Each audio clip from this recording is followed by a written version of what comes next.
요한복음 20장 19절에서 23절 말씀입니다. 요한복음 20장 19절에서 23절입니다.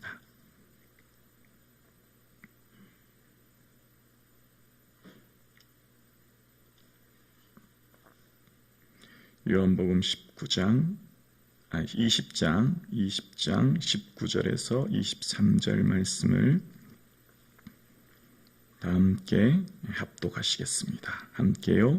이날 곧 안식 후 첫날 저녁 때 제자들이 유대인들을 두려워하여 모인 곳의 문을 닫았더니 예수께서 오사 가운데 서서 이르시되 너희에게 평강이 있을지어다.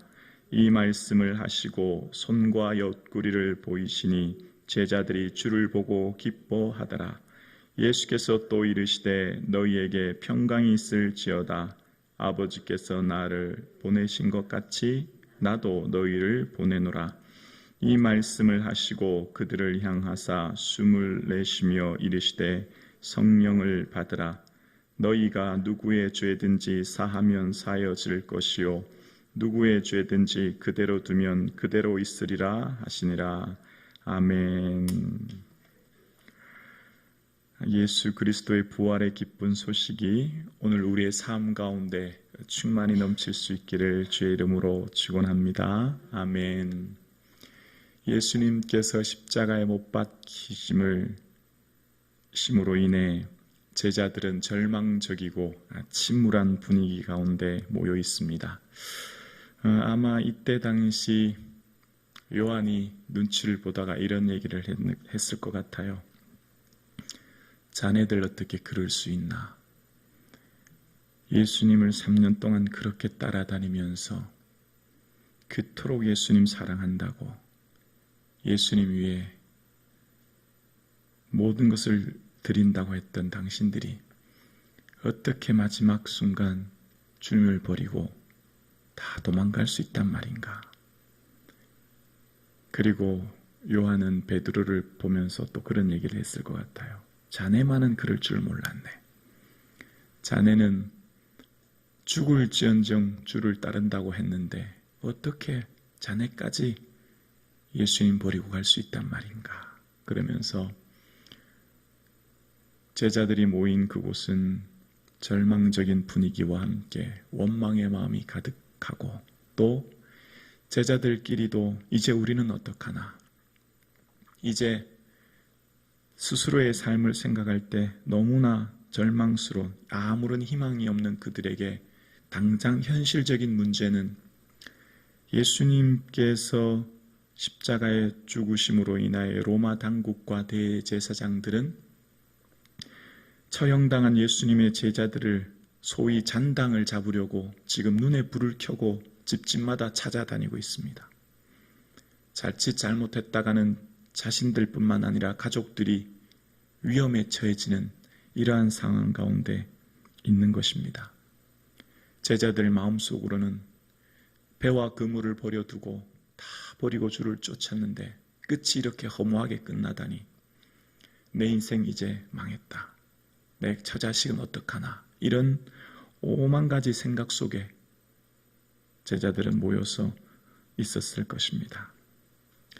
그런 상황, 정말 침울한 분위기 가운데 있을 때 예수님이 찾아오십니다. 그리고 오신 예수님은 그들에게 위로해 주십니다.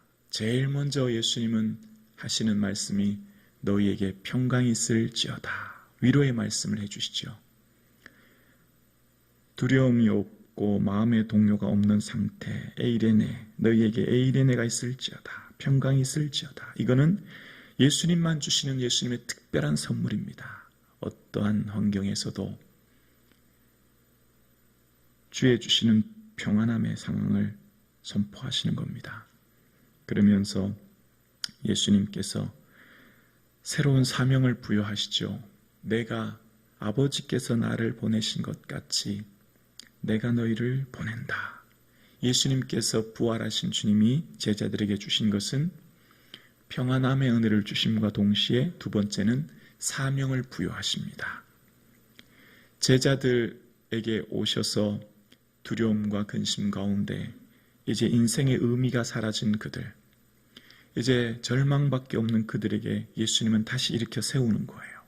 걱정하지 마라. 너희 마음이 평안하라. 그리고 이제가 내가 너희들을 보낸다 라고 말씀하시는 거예요.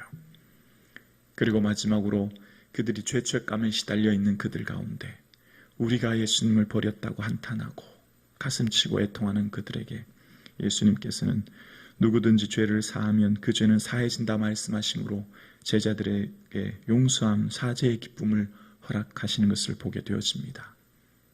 그런 말을 들었을 때 제자들이 얼마나 기뻤을까요? 그리고 예수님께서는 아직 핏자국이 남아있고 상처가 아물지 않은 손을 보여주시고 또 옆구리를 보여주시면서 제자들에게 주님인 것을 확인시킬 때 그들이 얼마나 기쁘고 즐거웠는지는 상상할 수가 있습니다. 너무나 기쁘고 감사했죠. 예수님께서 제자들에게 찾아오신 이유는 위로와 사명이었습니다. 예수님께서 제자들을 새롭게 세우시고 그들을 통하여서 새로운 일을 하게끔 하시는 것이 예수님의 은혜셨습니다. 제자들을 책망하거나 제자들에게 책임을 묻는 것이 아니라 새로운 사명을 주시는 것, 그것이 예수님께서 부활하신 예수님이 주신 은혜였죠.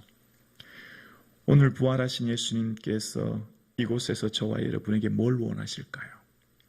오늘 이 새벽 예배를 주께 드리시는 사랑하는 성도님, 예수님께서는 우리에게 평안할지어다 위로해 주시고, 두 번째로 너희들을 내가 세상에 보내노니 너희들 삶 가운데 각자에 맡겨진 그 십자가 지고 충실히 삶을 살아라 우리를 보내신 줄로 믿습니다.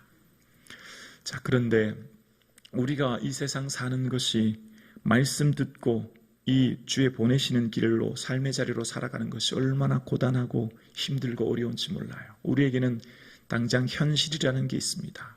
제자들도 그랬습니다. 제자들도 문을 꼭꼭 걸어 잠그고 벌벌벌 두려워하며 떨며 자신들의 목숨 때문에 언제 어떻게 될지 모르는 두려움 속에 있는 그들. 그런데 예수님께서는 그들을 보내십니다. 보내신다고 말씀하십니다. 사명을 주십니다. 어떻게 그걸 감당할 수 있을까요? 지금 제자들의 모습으로만 봐서는 도저히 사명을 감당하지 못할 것 같아요. 지금 제자들은 당장 유대인들이 로마 당국이 자신들을 체포할까 봐 문을 잠그고는 두려워하고 있는 그들이 어떻게 그 일을 감당할 수 있을까요? 비결은 바로 성령을 받으라. 비결이 여기에 있습니다. 우리 힘으로는 도저히 할 수가 없죠. 당장 목숨 잃을까 봐 두려워하는 그들에게 주님은 사명을 주시고 내가 너희를 보낸다고 하시는데 어떻게 제자들이 그 사명 감당한단 말입니까? 그런데 예수님께서는 성령을 받으라 말씀하시고 그들에게 성령을 주시며 그들에게 성령의 다스림 안에 살도록 은혜 주시는 것입니다. 사랑하는 성도님, 우리가 주의 일을 할 수 있는 방법은 도저히 없습니다. 내 힘으로는 더더욱 어렵고 인생 살아가는 것이 계획대로 되지 않고 생각대로 되지 않고 아무리 작고 쉬운 일이라도 실제 살아보면 내 생각대로 안 되는 게 우리 인생이지 않습니까? 그런데 우리가 어떻게 하나님의 그 귀한 사명을 이룰 수 있습니까? 온전한 성령의 다스림 안에 있을 때 우리가 주의 일을 하실 수 있는 줄로 믿습니다. 그래서 제자들 문을 잠그고 떨고 있던 그들이 성령의 충만함을 받자 그 인생이 변화되어진 거죠. 기쁨으로 순교의 길을 가는 것입니다. 인생이 어떻게 변화되어집니까? 도저히 변할 수 없죠. 내 스스로 변화되는 것은 사실 불가능에 가깝습니다. 그러나 변화되는 방법이 있죠. 성령의 다스림 안에 거하는 것입니다. 성령의 인도하심 안에 거하는 것입니다.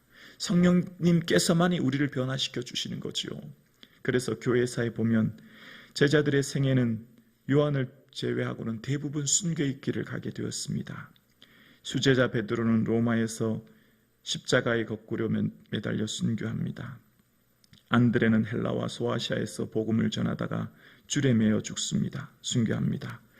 야고보는 헤롯에게 참수형을 당합니다. 요한은 밤모섬에 유배되어 갔다가 죽기까지 에베소에서 전도를 하게 되어지고 빌립은 불가리아에서 기둥에 매달려 순교합니다. 바돌로메는 알마니아에서 전도를 하다가 몸에 가죽이 벗겨진 채 참혹하게 순교당합니다. 도마는 시리아와 인도 등지에서 전도를 하다가 기도 중에 화살에 맞아 순교합니다. 마태는 에토피아에서 목베임을 당하여 순교합니다. 알프의 아들 야고보는 애굽에서 십자가에 달려 순교하게 되어지고, 다데오는 아시리아에 전도하다가 순교하고, 시몬은 십자가형으로 순교합니다.